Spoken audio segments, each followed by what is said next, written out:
We have our first of a series of presentations on Every Child Ready to Read and early literacy topics. And let me pull up our presentation for today. Sue McLeaf-Nespika. I will unmute Sue. Sue is now unmuted. She is our presenter today. She is doing a 2-year project with the Library of Michigan and with libraries around the state. She will be doing 3 full-day workshops in March, the end of this month.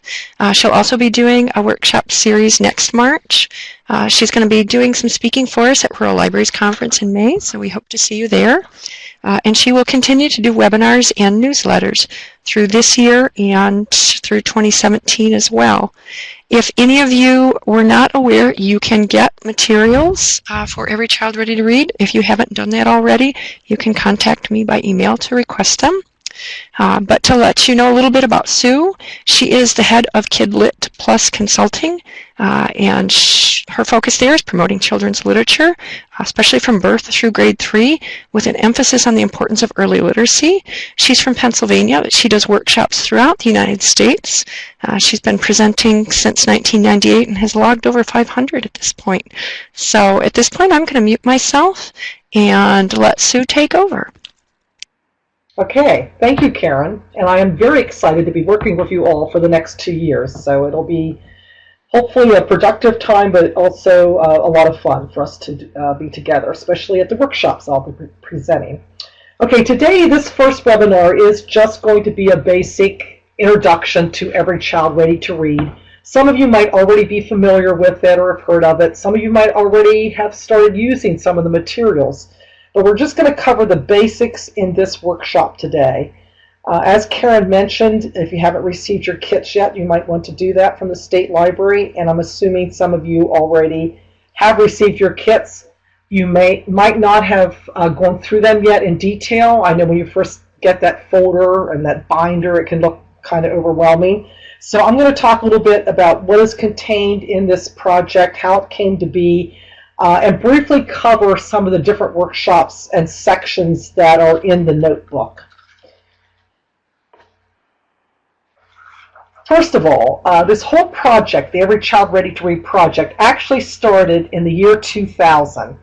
And it was the Association for Library Service to Children and the Public Library Association, which are 2 divisions of the American Library Association, that worked together on this project. They were looking at research studies, and they found out that there were many children who were entering kindergarten that really didn't have the skills they needed to learn to read. In fact, the percentage is 35%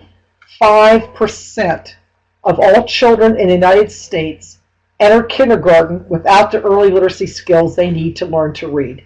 So this is what they were hoping to address, that problem, with the first edition of Every Child Ready to Read. So what they felt was important was to actually reach out to the parents and other caregivers, that would be your daycare, preschool teachers, etc., anyone who was actually taking care of the young child, and support these parents in early literacy development. So what is important to remember is that this is a parent education initiative. It's for the parents. That's a very essential thing to remember, because it is primarily the adults in a child's life that can learn about early literacy and how to use these early literacy skills at home so that the child can arrive to kindergarten ready to learn to read. So the focus is on educating parents and caregivers, which was kind of a different approach. I know when I first started training in the first edition of Every Child Ready to Read, there were actually trainers back then. There were 6 of us that trained across the nation. And I remember how difficult, and of course this was a long time ago, it was back in the early years, the 2006, 4, 5, 6, along in there. For many children's librarians, this was kind of a hard thing to think of doing. Like, now we have to present workshops to parents. This has never been really part of our job as a children's librarian. So there's a little bit of adjustment during these early years when that first edition was released. So in 2008, they actually did an evaluation of the first edition of Every Child Ready to Read. They had Dr. Susan Newman and Dr. Donna Solano actually evaluate that.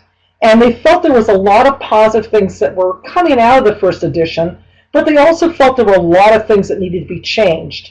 So both those researchers, Dr. Susan Newman and Dr. Solano, were commissioned to come up with the second edition. And there are changes from the first to second. Now, when I do training, I always do talk about the first edition and some of the points in it, because some of the points in it are very valid to understand. They're a good framework to understand what's happening in the second edition. So when I present workshops, I will be talking a little bit about some of the terminology that came out of the first edition. What was basically changed was some of the jargon. They felt some of the jargon was a little heavy for parents to understand. Also in the first edition, there were certain scripts you were supposed to follow, and it was a lot more structured. The second edition is a lot looser than that. I think one important thing to remember is that this Every Child Ready to Read project is based on research. It's not just something the American Library Association came up with, oh, I think we should be doing this. No, it's actually based on research and some really good studies that have been done that have focused on the early years of a young child's life. And so let's look a little bit about some of what this research says. We know that children's reading success in school starts with positive language and literacy experiences that they have beginning from birth.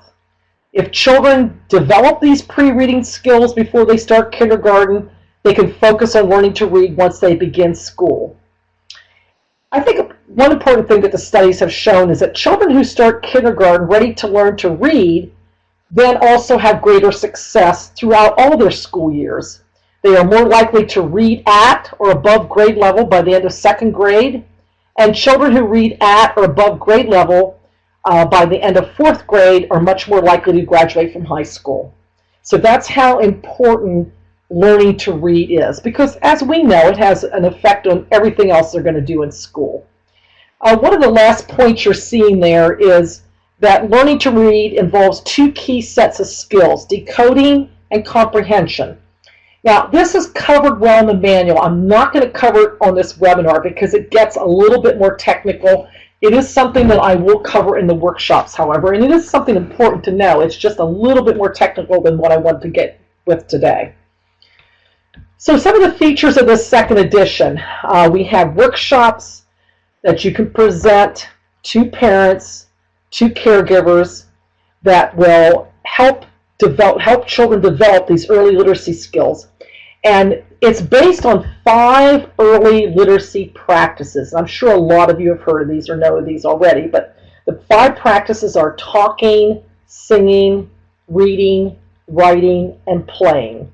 And these 5 practices can be adapted and used with children at all different ages. Another thing that the second edition stresses, which was not in the first edition, was the importance of having a stimulating learning environment. And there's some really good handouts in the manual on how parents can do that. We're also going to be talking a little bit about what we can do within our library to make it a more stimulating environment for children when they come in that will help them with early literacy skills. All the workshops in the manual are covered through PowerPoint presentations. You can pull out whatever you want. You can customize it however you want. Leave some things in, however you want to do it. There's a lot of flexibility. You can put your own library logo in there. You can put your library photos in there. So again, very flexible workshops. And there are also a lot of wonderful handouts that correlate to these 5 early literacy practices. What I'm going to do next is just talk about the different workshops. There are actually 8 workshops in the manual. So there's 8 different workshops that you could present. One that I'm not really covering today is just how to get the rest of your staff on board about Every Child Ready to Read. If you're in a larger system and you want to train a lot of your children's librarians, there's a whole PowerPoint on that. But we're going to highlight some of the other workshops that are in the manual. And one of the first and probably one of the most important is the one where it is directed totally to parents on how to get their child ready to read. So this is the first workshop in the manual, probably the most important, and one of the most important. So what this workshop is going to emphasize is that the parent is the child's first teacher. From the day that child was born, the parent knows more about the child than anyone else. So that parent is in the best position to help that child. As we all know from our story time programs, very young children can have very short attention spans. So sometimes these activities might only be done for a short amount of time, a couple times throughout the day. And the parent will know when those best times are, when their child's the most alert and ready to learn things. Parents are also tremendous role models. If a child sees a parent thinking that reading is important and enjoying it, then the child will probably want to follow that parent's lead. Again, as I mentioned earlier, there's a lot in the manual about what we can do in that home environment to help get the child ready to read. And it doesn't take money. It's not that the parent has to go out and buy things to do this. There's some really simple things that they can do that's not going to require any financial outlay. So the 5 simple practices are in this first workshop, the talking, singing, reading, writing, and playing. What is interesting, I think a lot of times parents, if they hear this, they might say, well, I talk to my child, or I sing to my child, or I read to my child, I play with my child. But what this workshop is going to emphasize are ways to make these interactions more powerful. There are ways we can talk to the child. There are ways we can read to the child, which I'm going to be talking about, like, for instance, using predictable books and having the child help tell the story. So there's certain things that we can get across in these workshops that are beyond just basically talking, singing, reading. We're going to give them tips to make these interactions much more positive and much more helpful. While doing that, we have to emphasize to the parent that these 5 early literacy practices, they need to keep them fun. No drilling, no forced instruction. Because anytime a child is going to be forced to learn, it's not going to be fun. And we want every interaction related to reading to be something fun for the child, because that's the only way they're going to want to continue to do it. And that's a point sometimes that is hard to get across to certain parents. Certain parents feel that they need to buy things or do things in a way that's more forced learning for the child, where we know that it doesn't require that whatsoever. Just some natural interactions are important. So this workshop is going to preview all 5 practices, but one of the things that's interesting about this particular workshop, the parent workshop, is that this is the one that has the most comprehensive information about each one of those practices. So in the future, if you're looking for, I guess I would call it talking points in relation to each of these 5 early literacy practices, then this might be the workshop you'll want to look at in more detail, because this is the most comprehensive with more information about each of these practices. And then finally in this workshop, you want to talk about why public libraries are important and why they are wonderful places we can get children ready to read. And this is where you do your commercials. I'll call it your commercial. You can talk about, again, you can do what you want in these workshops. They're pretty flexible, but one thing I would always do would be talk about, what books are good for what ages and stages. I think sometimes parents do not know that. The importance of reading from birth. I mean, even well-educated parents don't always understand that, you can read to a baby from birth. Even, they think, oh, I have to wait. The child's not looking at the book. They're looking all around, whatever. But we can explain how even that is still important. That baby is still absorbing some information. So, we could talk about books, how to share books with babies, what books are good, why certain books are good for certain ages. We can talk about what musical CDs are good that we have in our collection for young children. We could talk about why it's not good to use CDs all the time, that it's good to do live voice singing and why. And I'm going to cover that in my workshops I do out there. So again, you could talk about your programs, what storytime programs you have, or any other programs that are really geared toward young children. So it's a good time to get out the word of what you're doing at your library. Okay, let's move on to another workshop. This workshop is basically the same workshop I just talked about. However, it's done with the parent and child together. So obviously it's going to be less instructional, but more where the librarian is going to be modeling how to do these interactions with the child. So both the parent and the child attend together. So you're going to, during this presentation, you're actually going to be telling some stories. You're going to be acting out stories and doing all this modeling to parents. This is a fun workshop to do. I really get into it when I do this one because you really get a chance to use some of your puppets or some of your props and do some real storytelling. It's a lot of fun. One of the things that's covered in this workshop is about a picture walk and how to do a picture walk. Again, this is something we will cover in the workshops that are coming up here at the end of March. It's not something that I would recommend that parents do every single time they read a book to their child, but it is a good thing to do every so many books and a good way to share books with children. So we will be talking about that in the future workshops.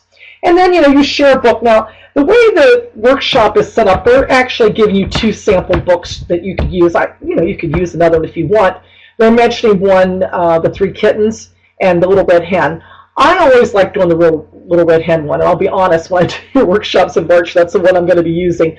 I just think The Little Red Hen is such a great classic story that everyone should know, parents and children, and I think it leads itself, to me it leads itself easier to using the 5 practices with it, so it's one that I like to use a lot. So when you read this, one of the things you can model to the people attending, the parent and the child, is how to pause before a predictable word and let the child supply that word. And you can also demo how to ask open-ended questions like, let's look at the cover of this book. What do you think this story is going to be about? So those are some of the things that you can model. Then after you share the book, the children can help with this, retell the story of Little Red Hen. And that's when you bring out all that fun stuff. Like maybe you do a felt board version of it or a magnetic board version of it, or maybe you have puppets. I have large body bag puppets, which I'll bring and show at the workshop in March that I use to retell this story. Maybe props. Sometimes I'll do a rap. I have a Little Red Riding Hood rap. And again, when I come do the workshops, I'll probably bring that along and do that rap too. So this is when we retell this story. This is good for children to, recall the details. It's good for them for narrative skills, for them to be able to help tell the story. Okay, so that's the second workshop. Now the third one I'm going to talk about is another one that you do with the parents and children attending together. And this is called Fun with Letters for Parents and Children. So before you do this workshop, you're going to want to have some alphabet books there, some musical CDs with songs about letter names and sounds, possibly some letter puzzles. I would definitely have some magnetic or foam letters. And by the way, I've got foam letters at a dollar store for $1, and just put a little piece of magnetic stripping on the back of them, and you can use them on like a metal cookie sheet or whatever, anything that's metal. Again, this doesn't have to be a lot of expense if your library doesn't already have these things, but I think it is good for every library to have some magnetic or foam letters, however. You could also have props or toys that help children learn letter names and sounds. You can have simple things like pipe cleaners, where they would make the letter that their name begins with, shape the pipe cleaner, or clay, Play-Doh, whatever. Alphabet blocks. All these types of things you would assemble ahead of time for this workshop. And then what you would do, again, I would emphasize to the parents, you need to emphasize this, no drilling. Keep it fun. Yes, your 2-year-old child can learn the letters of the alphabet if you drill them day in and day out. But again, that's taking it away from the fun. And a lot of times this kind of rote learning we find doesn't really stick with the child. So forced learning, not a good thing, and we have to emphasize that. When children enter kindergarten, though, kindergarten teachers do those little tests at the beginning to see where each child's at. And they try to find out if the children do know the names of all 26 letters. At one time, they were concerned with uppercase. If you talk to any kindergarten teacher now, they're looking to see if kids know both the uppercase and lowercase letters. So, it's good to expose kids to both. I would start with the uppercase. The other thing that it's important for them to know is what sound each letter makes, so that the letter B makes a B sound. And we could talk about that some later with the workshops also. As you see in the slide, they often recommend that you start with a name song. And that's another thing that you can model, so the kids get to know the different letters. Here's some other activities, talking about environmental print. Can you find the letter M? Can you find the 2 O's? Can you find a letter that is the beginning of your name? And showing parents how they can, you can be driving along in a car and your child can be in the car with you and you could be pointing out the S on the stop sign, for instance. So that's the environmental print. Singing about letters, of course, singing the famous alphabet song. I always tell people when you're doing that with children, be careful of that LMNOP because it kind of runs together. Just sing that part a little bit slower, LMNOP,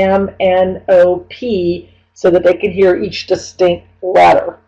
When you're singing the song, you can use magnetic or foam letters to display when you're going through that.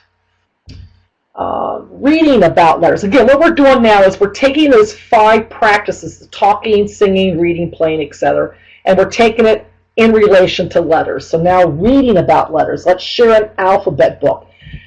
Now I have to pause here a second because one of the things I find today is that so many of what we consider alphabet books are really done for kids that are already in school. Like Q is for duck.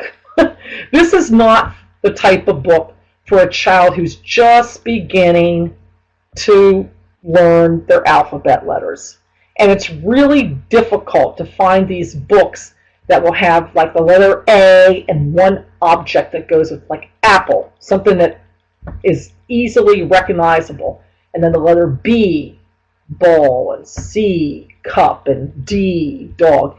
These books are hard to find. There just aren't as many published. There have been recently, I've happily noticed, some publishers reissuing some older books. There's even one that was done by Golden Books that I've been recommending lately because it's just a really good book for a child just learning the alphabet letters. I will bring some of those with me and point those out when I do the workshops at the end of March. So again, when we're showing these alphabet books, you're going to want to try to choose some that are for a child just learning the alphabet, not a book where it's find 26 objects on this page that are hidden that begin with the letter A or whatever. Okay, writing letters. Again, we're going to start with the capital letters for those children at the very beginning. And here's just a couple activities you can suggest to parents. You can actually do some of these, within the library setting real easily to model that at the time. We can also use chalk to write letters on the chalkboard or the sidewalk. One activity that I often do when I do this training, and I might do it with you all, is make letters out of cardboard. Have your child put the letter under a piece of paper, and then secure it, and then have the children color over the letter with crayons and watch the letter underneath, appear magically on the paper. I mean, that would be a good thing to demonstrate. Now, when I talk about playing with letters, in the manual, the Early Childhood Read manual, they talk about the letter day game. I like it. I'm not as fond of it as some other things because to me it kind of gets a little bit more into the drilling instructional thing. If a parent can keep it fun, that's okay. But it can get a little instructional. What they're doing is kind of what some preschools do, where, okay, this is the letter C. We're going to talk about everything today in relation to the letter C. And so that's one thing for a school environment. You can do it at home, but I just like to feel that that we don't drill them too much. I'm just looking at some of the comments. I'm sorry. I was trying to see if I need to respond to any of them. Okay, Sheila's saying Dr. Seuss's ABC is a good one. Okay, yes. And I will mention some others. I'm sorry. I'm trying to watch the comments too. It's hard to do both at the same time, but I will try. Okay, so having fun with letters every day is the emphasis of the workshop, and finding ways for the parents to make this a fun experience for the child. Okay, let's move on to another workshop, and this is fun with words for parents and children. Now for this workshop, we're going to want to have some wordless picture books there. And again, there are getting to be more of those now, but a lot of them, like David Wiesner's and some others, are really more for what I would call the early elementary grades. So I've been trying to keep a running list of ones that I think are really good for young children. One that came out last year that I really liked was called Float. I don't know if you saw that or not, but make a note of it. It came out in 2015, Float. And right now, I cannot think of the author because I didn't realize I was going to mention it. But I think you'd be able to find it real easily. And so that would be an example of one. But there are several others that I would show if I'm doing your workshop at the end of March. But having some of these wordless picture books, having Thank You by Daniel Miyares is the last name. Thank you, Allison. And Michelle's also making a comment here. My students learned more letters when it was associated with people's name, M for mommy, D for daddy, N for no, etc. Okay, thank you, Michelle. That's a good comment, too. And thank you, Allison, for contributing the author there for Float, because I couldn't think of it off the top of my head. Appreciate that. Okay, so fun with words. Having the wordless picture books, predictable books, and also some informational books, i.e. simple nonfiction books. I'm going to talk about those later and how we use those. And then also some fun things like riddle and joke books or Dr. Seuss books that are done in like silly rhyme if you think about it. Okay, so let's look at this workshop a little bit. We know children need to know the meaning of words to understand what they've read. The more spoken words a child knows, then the more printed words he or she will be able to recognize or read. And that's why we recommend that parents give children, young children, new experiences, like taking them to the zoo. They'll learn some new words there. With my grandchildren, we would, take them out and just go on a little walk. Oh, do you know what kind of tree this is? Look at the leaves here. Yeah, this is a maple. Just teaching words, just done in natural conversation. Again, not forced learning, whatever. To be ready to learn to read, most children need to have about 15,000 words in their listening vocabulary. That means they need to understand the meaning of about 15,000 words when they hear them. That sounds like so many. That statistic always amazes me. Now, this is not speaking vocabulary. This is words that they recognize and they know their meaning. We, as adults, have a lot more words that we know the meaning of, but we don't necessarily use them often in everyday conversation. Well, it's the same thing for young children. They need to have these words in their listening vocabulary so that when they're learning to read, when they come across this word and they sound it out, they'll know what it means. They can pull it from their understanding vocabulary, if that makes sense. Okay, so talking to learn, and again, we're going to go through the 5 practices here in relation to new words. Talking to learn new words. again, I'm going to bring up my grandchild again. I remember when we were going, I lived in Ohio for quite a number of years, and there was a park really close to my house, and we would go, walking through the park, and there was they call it the duck pond, and there was always ducks floating along, and turtles, and all kinds of interesting things to look at.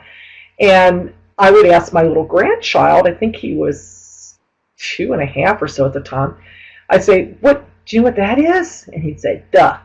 I said, yeah, it's a duck, but you know what kind of duck that is? That's a mallard duck. Can you say mallard? He might have been 3. I don't remember how old he was, but anyhow. And he'd say mallard, and then I explained what it was. Again, it's not forced, it's just conversational talk. And so then he went back and told his mom, she said, what did you see? And he said, ducks. And I said, okay, now, but tell her what kind of duck it was. And he was able to say mallard duck.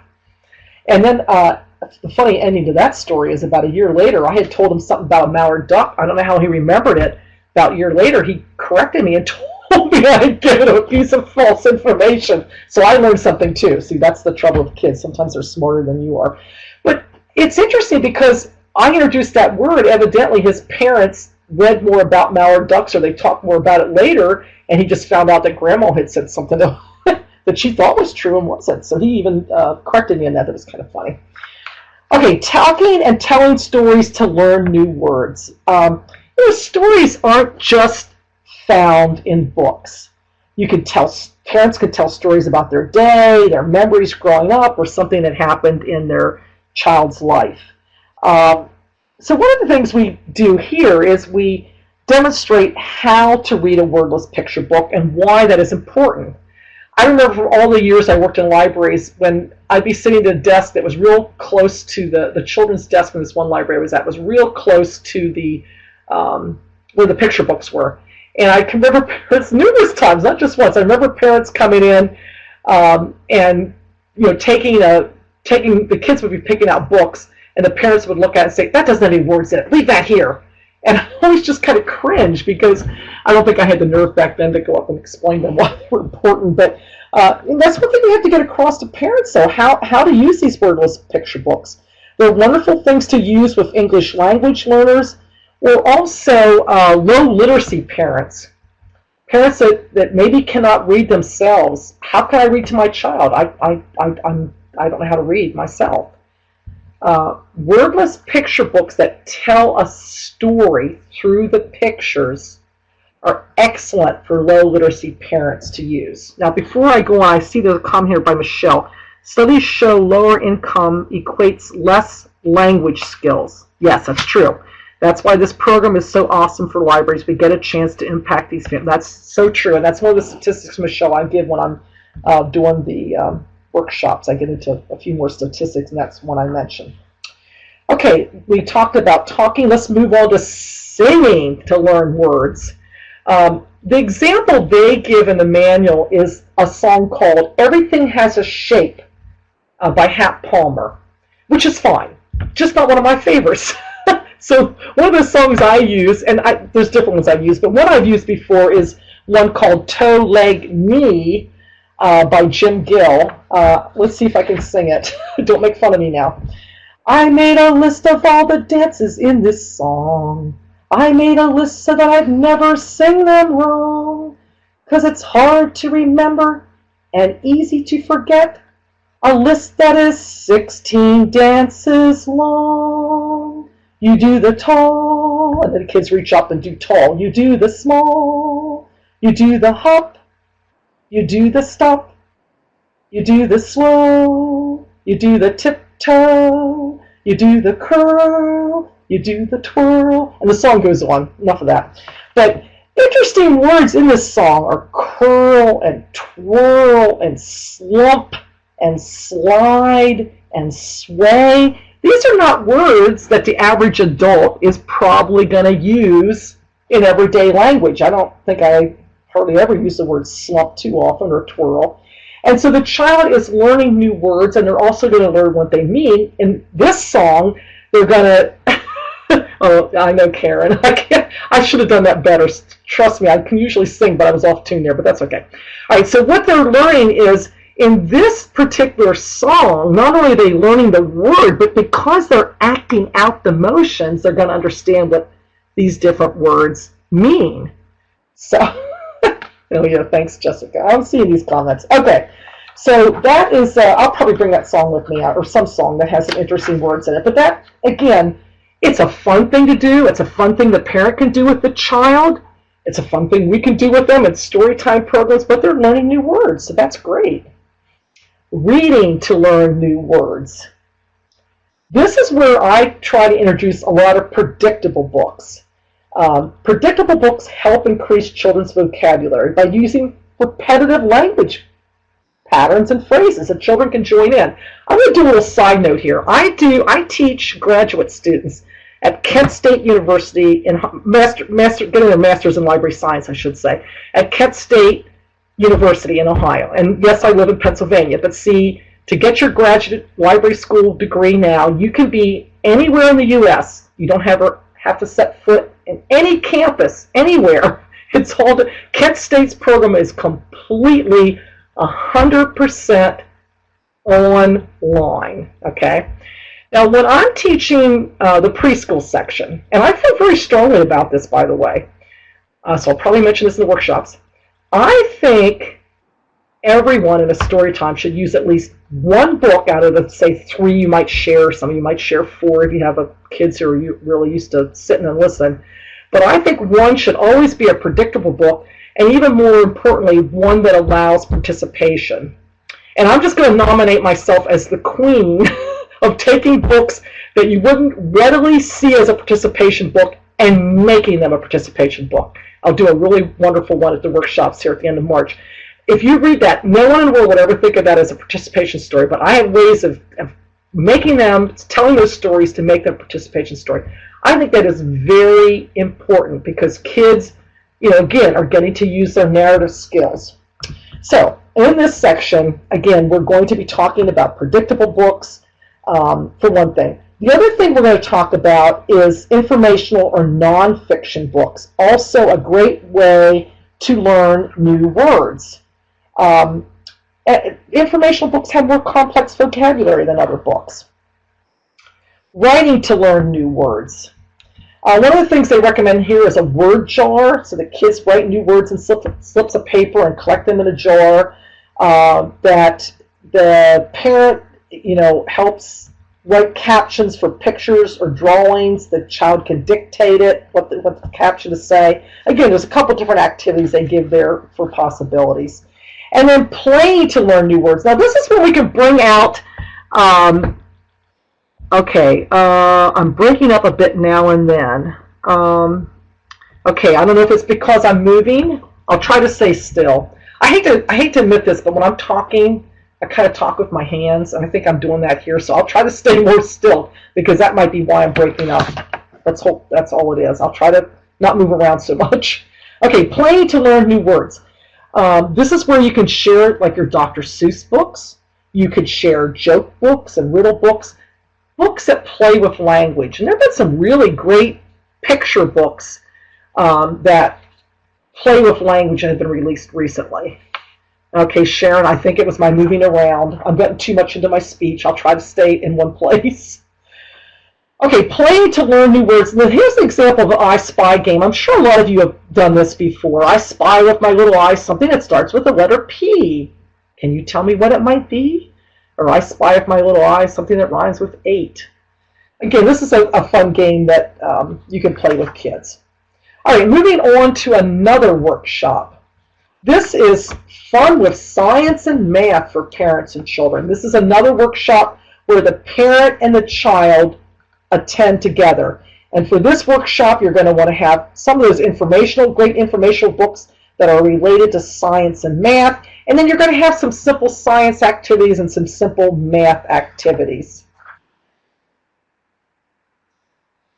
Okay, this workshop actually plays on children's natural curiosity to learn new words. They want to increase their knowledge about the world around them, and we can play on to that. Parents can find opportunities every day to incorporate children in science and math, and you don't have to be an expert to do this. It's something that can be done very easily, and this is one of the things you demo in that workshop. For instance, starting with questions. Some of us might not know the answers to all these questions that you're seeing on this slide, and maybe parents don't either. But if they can say, I'm not sure, let's find out. And hopefully they'll come to the library to research certain things. Kids often have questions at this age, and so again, we can just work into their natural curiosity to answer these questions that often relate to science and math. So we want to share information in nonfiction books. Again, I would have a display of some that are done that are really well for, or done well for very young children. And what I always recommend to parents is that they pick onto something, a subject that the child has natural interest in, a subject that they are already interested in. Now, one other thing, I'm going to pause here for a second and also say that Dr. Susan Newman, who I told you did the research of the first edition and then was the creator, one of the two creators of this whole manual, I've heard her speak a couple times now in relation to this project.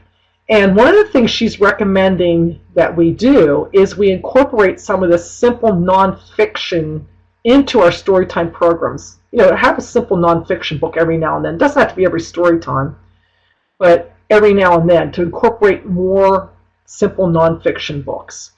And that's a good idea. I think that's a good thing to do. That's another thing some of my grad students at Kent they're already doing that in their story times. I don't even have to tell them. So I think that word is getting out there, that more people are trying to incorporate that type of thing. So that's just a little side note there. So this workshop talks not only about science, but also about math. Again, there could be some simple math concepts such as more and less, large and small, long and short. We can talk about ways to sort things, what foods are white, what foods are green. We can talk about shapes. We can talk about patterns. There's so many simple math concepts that are already included in everyday conversation. Like how many are there? Which is the largest? Which is the smallest? Which looks like a triangle? Which looks like a cone? Can you put them in order from smallest to largest? I think you can probably already think of some activities you could do there. One of the things that they do in this workshop is have fun with measuring. You can give parents and children maybe some paper or something where they can use it to measure the height of children or the length of a certain object, and they measure things and they can chart it, and just again a fun activity you can do. All right, so we talked about some of these various workshops that are done with both the parent and the child attending the workshops together. But there's some other workshops in the manual that I want to highlight, and one of them is reaching out to community groups and other people like child care providers who are also working with young children. Because let's face it, in the library world, we are not seeing all the children in our community. There's no way you are. Not everyone is crossing our doors or coming into our doors of our library. Whereas a lot of children are in some type of child care setting. Again, not all, but a lot are. And so this is a good group to reach out to talk about this project. So there is a workshop, Community Partners Help Every Child Get Ready to Read. This is one workshop that I highly recommend that everyone does, because really, in the community, we all need to be on the same page. If we care about young children and what's going to happen to them when they arrive at school, if we know the importance of reading and how that's going to affect their entire school life, then why not partner with others in the community that have the same role that parents do in helping with these children? So I think this is a very important workshop. I really recommend that you all think about doing this sometime.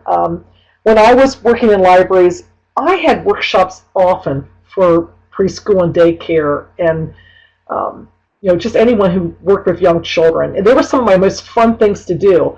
They love, oh gosh, so sorry. Hold on a second. Didn't think about muting my phone. Oh dear. Oh my gosh. Okay. I think I have. No, I don't have it muted.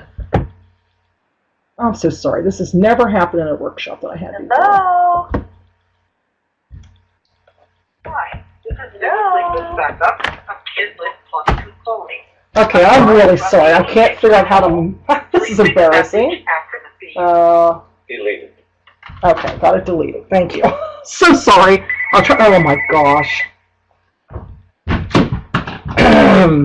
Okay. Let me just continue. I'm really sorry. I can't get my. I thought I had my phone muted, but evidently I don't. So I'll just continue here. Community partners and working with them. What I would recommend in this workshop is to talk to the community partners about how to partner. We want to partner with them, and we want to talk about the importance of early literacy and what they can also do to help the children. So we're going to try to establish partnerships within our communities with this particular workshop. Because we're not going to reach every parent. We don't see all the children. So they can help us reach some of these children that need these skills.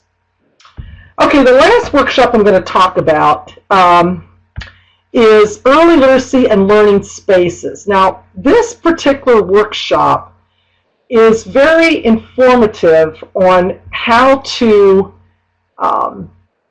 set up our library, that we can have some more places within our library where parents and children can come in. It'll be attractive, it'll be appealing, it'll provide opportunities for some of these early literacy activities. Now, this is a little commercial again. As Karen mentioned, there are going to be several webinars. The next one is coming up April 26th. And at that webinar, we are going to talk about early literacy and learning spaces. And I'm going to be mentioning some things that you can do within your library, small things you can do within your library that are not going to cost a lot of money again, because not everyone has a lot of money to spend on this. So we will talk about some of those things. However, with saying that, I recognize that some of you will probably already have some things within your library that you feel are very conducive to parents and children learning early literacy skills within your library. At the end of this webinar today, my email address is going to pop up. If any of you feel you're doing or have some things in your library that you think are wonderful in relation to early literacy, and you would be willing to snap a photo and send me a JPEG picture of it, I would appreciate it, because I would actually like to post some of that in that next webinar I do on April 26th. So if you have anything like that, I would love to hear from you. One of the things I think is really good about these workshops we're going to have at the end of March is the simple sharing with each other. And I hope to do all that also through the newsletters, where we can share, they'll send me ideas of things that we can share throughout the state. So that's just a little commercial. If you have anything you want to send me, I'd really appreciate it. And I might not be able to use everything, but certainly would love seeing it, and put up a few examples would be really great.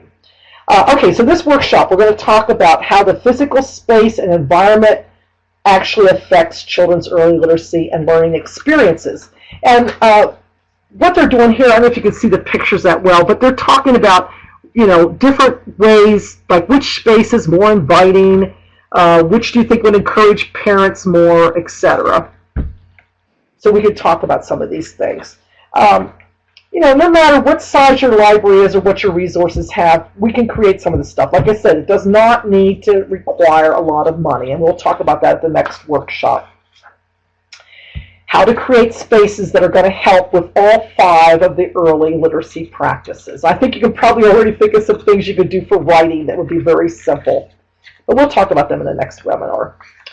Okay, so for further information about Every Child Ready to Read 2nd edition, you can, again, look at your manuals. There is a CD.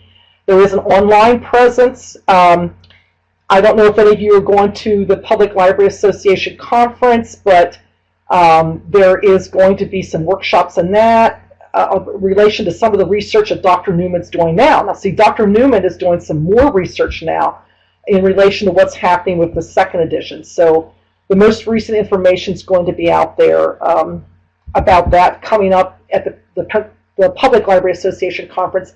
There's also some stuff, if any of you, I don't know if any of you are going to this or not, I know I'm going to go to the ALSC, the Association of Library Service to Children, has their Children's Institute this September in Charlotte, North Carolina, and there's various workshops and meetings you can attend at the Children's Institute at Charlotte. That's going to be on Every Child Ready to Read. So there's a lot of different opportunities that will give you more information.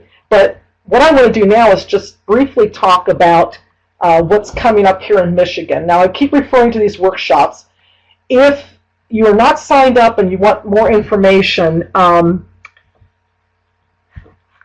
here are some of the workshops that are coming up. I don't know, Karen can maybe type and let me know whether the South Field is filled yet or not. I think it's close to being filled if it's not filled. Grand Rapids. Sue? Yes. It is full. Southfield is full. There's still plenty of room at Grand Rapids. If anybody would like a lovely day trip, there's plenty of room at Traverse City. Although I'll warn everyone, we are really filling up fast for rural libraries. So if you want to go to rural libraries, you need to register soon. Okay, great. So that gives you some ideas. But still, if you're anywhere near these areas, and you, again, you're going to get a lot more information on a full-day workshop than what I can do in this webinar. And as Karen mentioned, that Rural Library Conference at Mackinac Island, I've never been there. I can hardly wait. May 4th and 6th. Again, watch for our webinars that are upcoming. I told you what the next one is, but Karen, I'm sure, will be advertising them.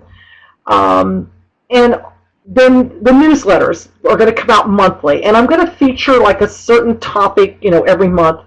But again, if you have something to share that you feel you're really doing well in relation to Every Child Ready to Read, I wish you would email me. There's my email address. Again, if you have anything for the early literacy environments, any pictures you want to send or information, or when we start some of these newsletters, I'll always put my email in there. But I would love to share what you all are doing that is really great in relation to Every Child Ready to Read. A couple more comments. If you haven't noticed, Karen says that anyone thinking about attending some of the conferences can apply for Library of Michigan continuing education stipends. And then they're talking about future workshops. Yes, I will also be doing workshops in March of 2017. And if you have one up in that Upper Peninsula, Karen, please don't put it like in January. Just kidding. But I've heard about the Upper Peninsula. I've had friends that live there. It is a short, warm season up there, yes. Okay, so that's what I wanted to cover today. We're just a little bit under an hour. I don't know if anyone has any other questions that they want to ask. If not, I hope to see some of you at the upcoming workshops. One other thing I will ask, and this is for another reason I need this. It's not for Michigan, but it's because of a task force I'm on for the American Library Association. We're trying to identify libraries that are already using the Every Child Ready to Read very extensively and have used a lot and have put it into their program regularly. I'm assuming that's maybe not people that are on this webinar right now because this is a basic workshop. We're also looking for libraries that are not using Every Child Ready to Read, but really are invested into wanting to do it and feel that they might already be doing some things for early literacy that they feel are really good, but they want to build this on and add this to their library programming, etc. So if you're either one of those libraries, again, I doubt it's going to be one that's extensively using ECR, but if you're a library that's really gung-ho and you know for sure that you really want to get involved in this Every Child Ready to Read and haven't yet, and you're willing to submit your name to me, I will just tell you this. I told you that Dr. Newman is trying to do some more research. So they're looking for different libraries to work with and maybe to do some surveys with. So that's why I'm asking that information. So again, email me. There's my email address. I'd appreciate hearing if any of you fit either of those categories. Okay, I think that is it, Karen, unless there are any other questions. And next time, I promise you, I will have my phone unplugged. I didn't even think of doing that. I really apologize. Oh, that's not a problem. I did a workshop once where I told everyone to please shut their phone off, and I thought I had left my phone in my car, and partway through the workshop, it was buried in the bottom of my backpack, and it started playing Sesame Street theme. Oh, well, at least it was A little embarrassing. Yeah, this was embarrassing for me too. I'm sorry. But otherwise, I'm looking forward to seeing some of you at the end of March. Does anyone have any other questions, or should we sign off? See some people typing. Couple of typing. Oh, some thank yous. Alrighty, well, thank you all for attending. I'm going to post the recording. Please feel free to share the recording widely with other staff or other people that you're working with in your community. We're very excited to have Sue with us and working with us these 2 years. Thank you. I'm excited to be here. Alrighty, thank you so much. I'll go ahead and stop the recording and hope to see you all at the workshops. Thank you.